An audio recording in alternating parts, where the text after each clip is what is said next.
नमस्कार. आपल्या सगळ्यांचे महाराष्ट्र सोशल न्यूज चॅनलमध्ये हार्दिक स्वागत. चला वळूया तर एका नवीन बातमीकडे. आजची बातमी.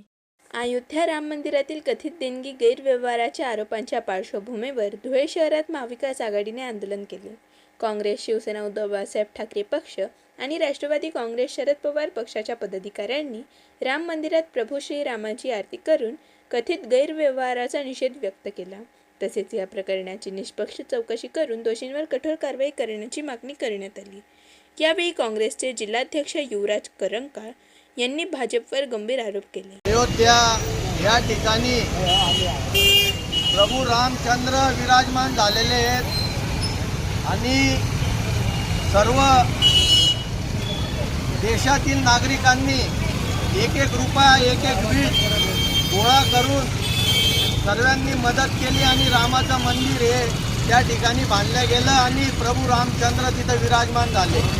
परंतु आता महिन्याभरापासून आपण असं बघतोय त्या ठिकाणी राम मंदिराला जे जे दान आलेलं आहे बाहेरच्या लोकांकडनं आणि ते लोक आता पुढे येत आहेत. चांदीच्या विटा असतील, सोन्याचे मोठे मोठे हार असतील, करोडो रुपये अब्जो रुपयांची त्या ठिकाणी चोरी होते. आपण फेसबुकच्या माध्यमातून, सोशल मीडियाच्या माध्यमातून आणि जे डिबेट टी व्हीवर चालू आहे त्याच्यात आपल्याला लक्षात येतं आहे की करोडो रुपयांचा भ्रष्टाचार ह्या संपत चोर आणि त्याच्या साथीदारांनी केलेला आहे. यांना पाठबळ देण्याचं काम सत्ताधारी भाजप पक्षाचं आहे. भाजप पक्षानेच अशा चोरांना त्या ठिकाणी बसवलेलं आहे, ट्रस्टी केलेलं आहे आणि हे ट्रस्टी कशी चोरी करता हे आपण सर्वांनी साक्षात बघितलं आहे.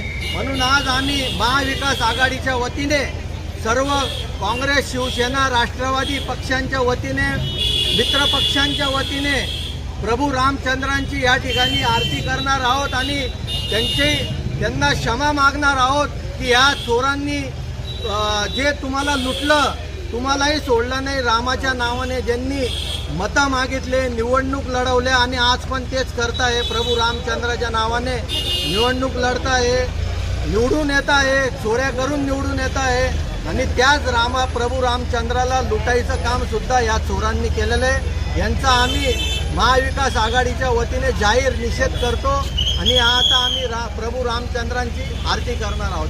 बातमी आवडल्यास चॅनलला लाईक व सबस्क्राईब करा व दररोज अशा नवनवीन बातम्या पाहण्यासाठी चॅनलला फॉलो करा. धन्यवाद.